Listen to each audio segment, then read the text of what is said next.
እነሆ ከአቢሲኒያ ባንክ ልዩ የምስራች። አቢሲኒያ ረሚት ከየትኛውም የዓለም ጥግ ሆነው ገንዘብ ወደ ሀገር ቤት ሲልኩ በላኩት ገንዘብ ላይ ተጨማሪ 12% ለወዳጅ ዘመዶ ተጨምሮ ይደርሳል። በአቢሲኒያ ረሚት ገንዘብ ሲልኩ ከአቢሲኒያ ባንክ አካውንት በተጨማሪ ወደ ቴሌብርና ወደ ሁሉም የሀገር ውስጥ ባንክ አካውንቶች በፍጥነት ይደርሳል። ገንዘቡን የላኩለት ወዳጅ ዘመዶ በዶላር፣ በዩሮ፣ በፓውንድ ወይም በላኩለት የውጭ ሀገር ገንዘቡን ይዞ ማቆየት ቻሉ ደግሞ አቢሲኒያ ረሚትን ተመራጭ ያደርገዋል። አፕሊኬሽኑን ከአፕልና ፕሌይ ስቶር አውርደው ስልክ ቁጥሩን በማስገባት አንድ ጊዜ በሚላክ የማረጋገጫ ኮድ ገንዘቦን በፍጥነት ወደ ሀገር ቤት መላክ ይችላሉ። አቢሲኒያ ረሚት፣ አማራጭ ብዙ፣ አስተማማኝ የገንዘብ መላኪያ መንገድ።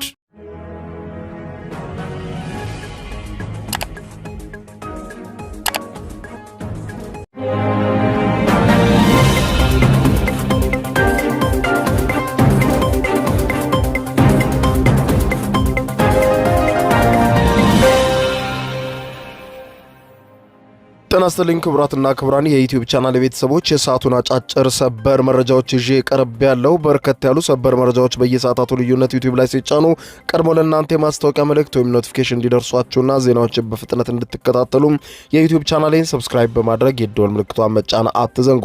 ወደ ሰበር መረጃው ስናቀና የአሜሪካው ፕሬዝዳንት ዶናልድ ጄ ትራምፕ ፈጽሞ ያልተጠበቀ አዋጅ አውጀው አድረዋል።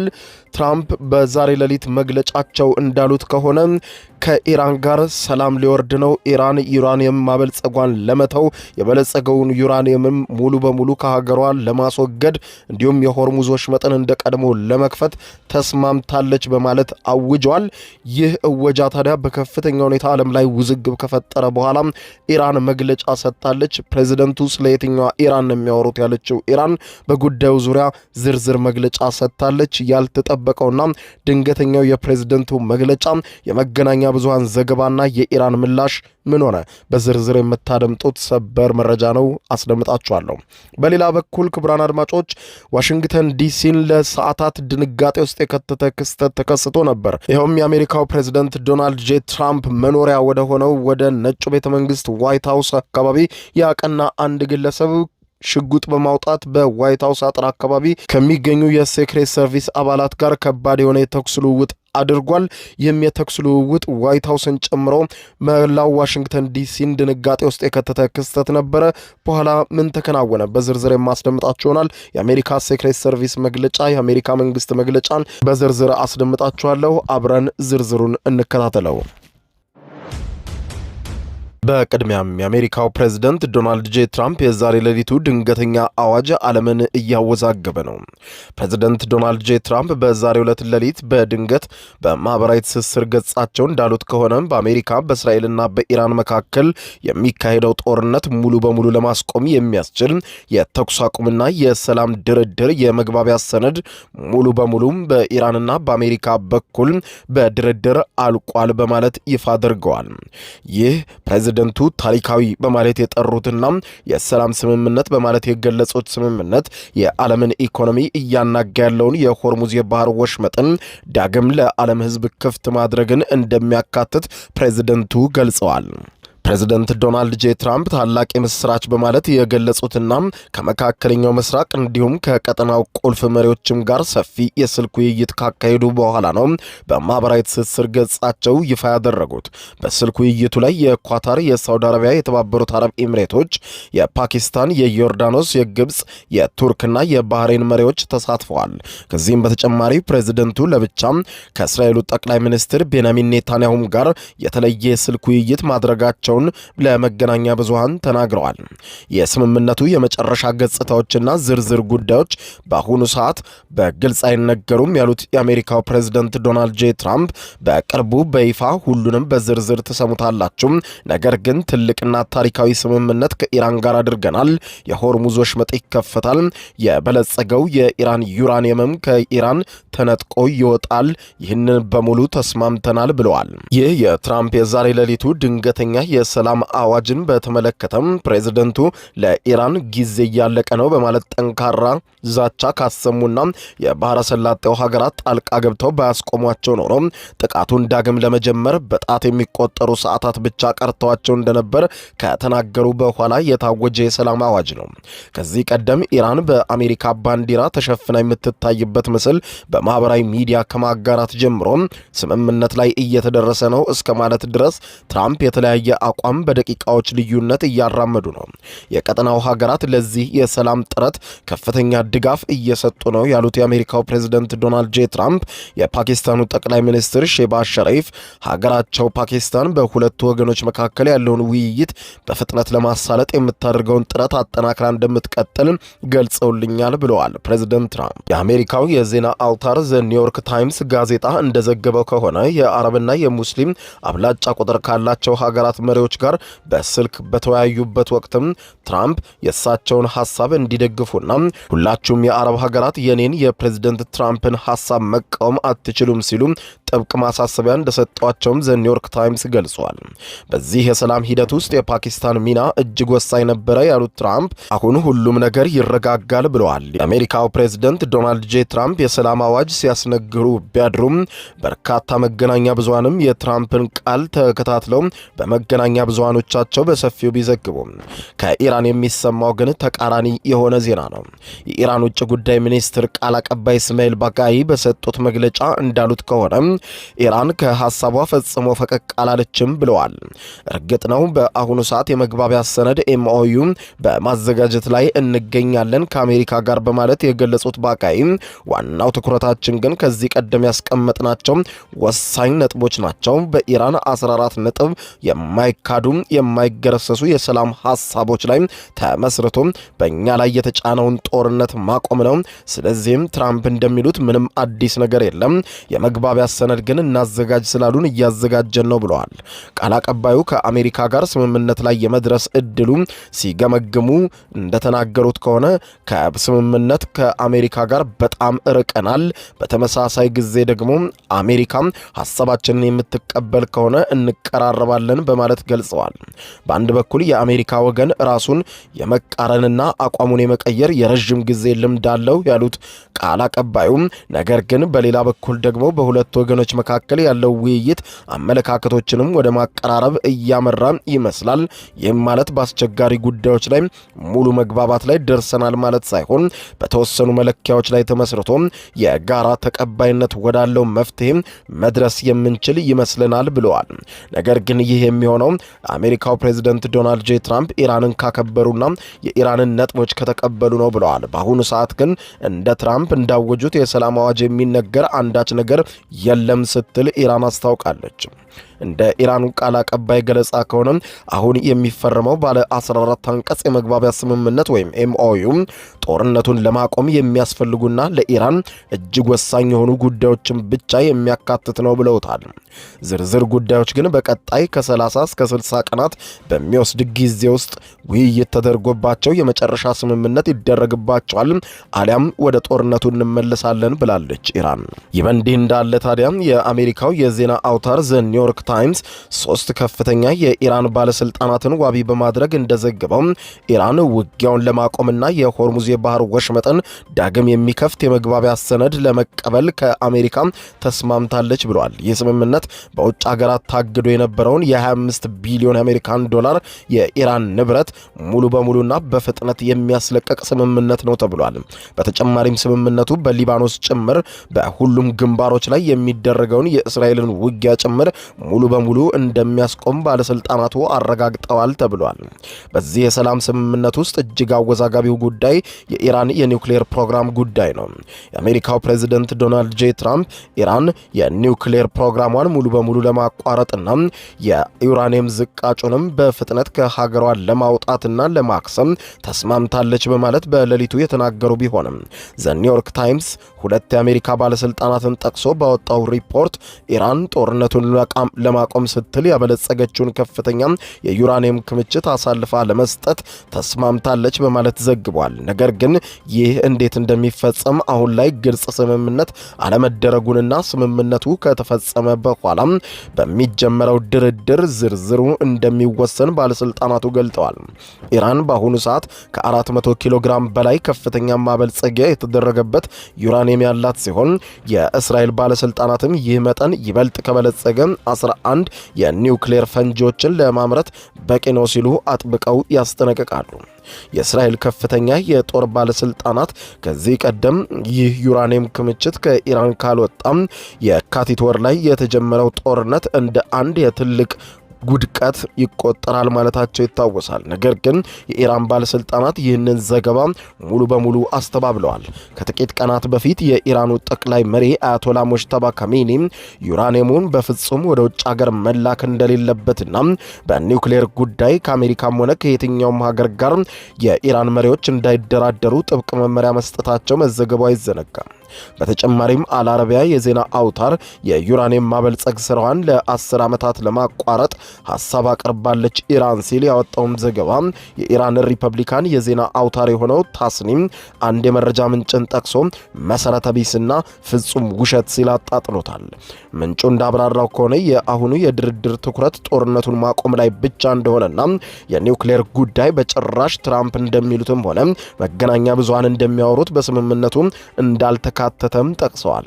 የውጭ ጉዳይ ሚኒስትር ቃል አቀባይ እስማኤል ባቃይ ይህንኑ በማረጋገጥ በዚህ ደረጃ ስለ ኒውክሌር ዝርዝር ጉዳዮች እየተነጋገርን አይደለም፣ በኒውክሌር ጉዳይ እንነጋገርም፣ የሆርሙዝ ጉዳይም ቀዳሚ አጀንዳ አይደለም ብለዋል። የኒውክሌር ጉዳይ በኢራን ሕዝብ ላይ ለተከፈቱት 2 የጥቃት ጦርነቶችም ብቻ እንደነበረ እናውቃለን። አሁን ቅድሚያ የሰጠነው ጦርነቱን በሁሉም ግንባሮች ለማቆም ነው ብለዋል። ሌላኛው የድርድሩ ማጠንጠኛ የዓለም አቀፉ የንግድና የኢኮኖሚ ደም ስር የሆነው የሆርሙዝ የባህር ወሽመጥ ጉዳይ ነው። አሜሪካም በኢራን ወደቦች ላይ ጥብቅ የባህር ላይ እገዳ ከጣለች ወዲህ ኢራን ይህንን ስትራቴጂካዊ የባህር መስመር ሙሉ በሙሉ በመዝጋት አጸፋዊ እርምጃም ስትወስድ ቆይታለች። የፕሬዝዳንት ትራምፕን የሰላም ስምምነት ይህንን የባህር ወሽመጥ ነፃ እንደሚያደርግ ቢገልጽም ኢራን ግን የወሽመጡን ቁጥጥር በምንም አይነት ውስጥና ሁኔታ ቀድሞ ሁኔታውን እንደማይመለስ አሳውቃለች። ከኢራን መንግስት ጋር የጠበቀ ግንኙነት ያለው ፋርስ የዜና ወኪል እንዳስነበበው ከሆነ ሌሊቱን ኢራን የባህር ወሽመጡን ለማስተዳደር ሙሉ በሙሉ የራሷ ቁጥጥር ስር እንደምታደርገው አስታውቃለች። ሪፖርቱ አክሎም ኢራን ከጦርነቱ በፊት የነበረውን የመርከቦች ብዛት እንዲያልፍ ብቻ ልትፈቅድ እንደምትችል፣ ነገር ግን ይህም ማለት ከጦርነቱ በፊት እንደነበረው ነፃ የባህር ጉዞ ማለት እንዳልሆነና ሁሉም የመርከብ የጉዞ መንገዶች፣ የጉዞ ሰዓቶችና የፈቃድ አሰጣጦች በኢራን መንግስት ብቻ የሚወሰኑ ናቸው ብለዋል። የኢራን ውጭ ጉዳይ ሚኒስትር ቃል አቀባይ እስማኤል ባቃይ ስለዚህ ጉዳይ ሲናገሩ የሆርሙዝ የባህር ወሽመጥ ከአሜሪካ ጋር ምንም አይነት ግንኙነት የለውም ብለዋል። አሁን እየተደራደረን ያለነው ትራምፕም የሚሉት የሆርሙዝ ወሽመጥ ውስጥ አሁን ተቀርቅረው ያሉ መርከቦች ብቻ እንዲወጡ ነው የምንፈቅደው እንጂ ይህም ማለት የሆርሙዝ ወሽመጥ ከዚህ በኋላ ለመላው ዓለም ይከፈታል ማለት አይደለም ብለዋል። የሆርሙዝ ወሽመጥ በኢራን ካርታ ውስጥ የተካተተ የኢራን ንብረት ሆኗል ብለዋል። በእኛና በኦማን እንደ ባህር ዳርቻ ሀገራት መካከል የራሳችን የአሰራር ስርዓት ይፈጠራል።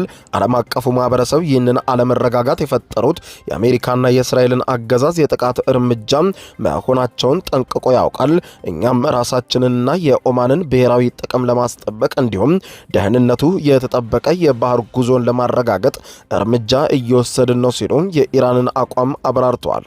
ተንታኞች እንደሚሉት ከሆነ ፕሬዝዳንት ትራምፕ ሊያደርጉ የተነሱት የአሁኑ ስምምነት ኢራንን በቀጠናው ላይ ከፍተኛ የሆነ የበላይነት የሚሰጣትና የሚቀጥሉት ረዥም ዓመታትም የቀጠናው ሀገራት በከፍተኛ ስጋት ውስጥ እንዲኖሩ የሚያደርጋቸው ነው በማለት እየተቹ ነው። የአሜሪካው ሴናተር ሊንዚ ግርሃም በስተላለፉት የትዊተር መልእክታቸው እንዳሉት ከሆነ የትኛውም አይነት የሰላም ስምምነት ኢራንን ይበልጥ የሚያጠናክር ከሆነ ይህ በሊባኖስ የሄዝቦላንና በኢራቅ ደግሞ የሻሚ የሚሊሻዎችን አቅም በማሳደግ የቀጠናውን የኃይል ሚዛን እንደሚያዛባና ታላቅ ስጋት እንደሚፈጥር አስጠንቅቀዋል። በተጨማሪም ኢራን የዓለምን የንግድ የባህር መስመሮች ላይ ዘላቂ የሆነ የቁጥጥር ስልጣን ካገኘች የባህረ ሰላጤው የነዳጅ መሰረተ ልማቶችና እስራኤልን ለከፍተኛ አደጋ ያጋልጣል ብለዋል።